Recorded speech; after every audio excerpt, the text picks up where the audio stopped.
శాసనసభ ఎన్నికలు దగ్గర పడుతున్న కొద్దీ ఏపీ రాజకీయాలు వేడి గట్టిగా పెరుగుతున్న విషయం మనకందరికీ తెలిసిందే. ఓవైపు జగన్ దూకుడుతో అభ్యర్థుల విషయంలో వైసీపీ ఓ అడుగు ముందే ఉందనే విషయం మనకందరికీ తెలిసిందే. మరోవైపు తెలుగుదేశం జనసేన కూటమి మాత్రం అభ్యర్థుల విషయంలో ఆచితూచి వ్యవహరిస్తోంది.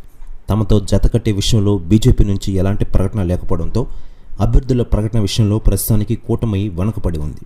అయితే కూటమి సంగతి అలా ఉంచితే లీడర్లు మాత్రం టికెట్ కోసం ఓ రేంజ్లో ప్రయత్నాలు సాగిస్తున్నారు. అలాంటి సీట్లలో ఒకటి విజయవాడ వెస్ట్ అనే విషయం మనకందరికీ తెలిసిందే. ఇలా టీడీపీ జనసేన కూటమిలో పవన్ కళ్యాణ్ గారు హైలైట్ అవుతున్న విషయం తెలిసిందే.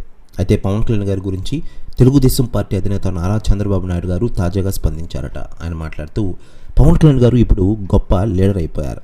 ప్రజల్లో ఫాలోయింగ్ అమాంతం పెరిగిపోయింది. నిజంగా గ్రేట్. అసలు 2024లో ఆంధ్రాని పవన్ పాలిస్తాడు. ఆయనే నిజమైన నాయకుడు అంటారట చంద్రబాబు గారు. ప్రెస్ న్యూస్ కూడా తెగ వైరల్ అవుతోంది ఆంధ్రప్రదేశ్ రాష్ట్ర రాజకీయాల్లో. ఇదిలా ఉండగా విజయవాడ వెస్ట్ సీటు కోసం తెలుగుదేశం జనసేన నేతలు గట్టిగా ప్రయత్నాలు చేస్తున్నారట. టీడీపీ నుంచి బుద్ధా వెంకన్నతో పాటు మైనారిటీ నేత జలీల్ ఖాన్ ఈ సీట్ను ఆశిస్తున్న విషయం తెలిసిందే. అలాగే జనసేన నుంచి పోతిన మహేష్ పోటీ చేయాలన్న ఆలోచనతో గట్టిగా ఉన్నారట. జలీల్ ఖాన్, బుద్ధా వెంకన్న మాత్రం తమ అధినేత చంద్రబాబు గారిపై ఒత్తిడి పెంచేందుకు తన ప్రయత్నాలు గట్టిగా ప్రారంభించారు. ఇకపోతే తెలుగుదేశం కోసం తాను కష్టపడి పనిచేస్తున్నానని బుద్ధా వెంకన్న తెలియజేశారు. పొత్తు ఉన్నా కూడా తనకే టికెట్ ఇవ్వాలని పవన్ కళ్యాణ్ గారిని కూడా ఇదే కోరుతానని అంటున్నారు బుద్ధా వెంకన్న.